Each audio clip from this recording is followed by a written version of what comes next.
भदोही से अभी तक की बड़ी खबर। नाबालिग लड़की का तालाब के पास झाड़ियों में शव मिलने से मची सनसनी। लगभग 8 साल की लड़की के साथ दुष्कर्म कर हत्या की आशंका। घर में था। एक दिन पहले शादी समारोह के बाद रात्रि भोज का आयोजन। सूचना पर मौके पर पहुंचे पुलिस अधीक्षक सहित कई अधिकारी। चौरी थाना क्षेत्र अंतर्गत मुकुंदीपुर बहुत्रा गांव का मामला। थाना चौरी के एक गांव में आज सुबह एक 8 साल की बच्ची की डेड बॉडी मिलने की सूचना प्राप्त हुई थी।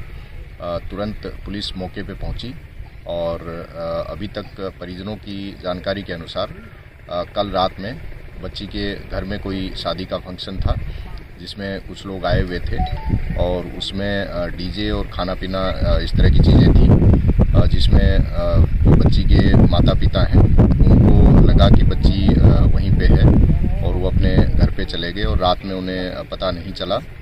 सुबह उनको इस चीज़ की जानकारी हुई, तुरंत उन्होंने पुलिस को सूचित किया। तुरंत घटनास्थल पे फोरेंसिक की टीम, डॉग स्क्वाड और मैं और अन्य अधिकारी मौके पर उपस्थित हैं।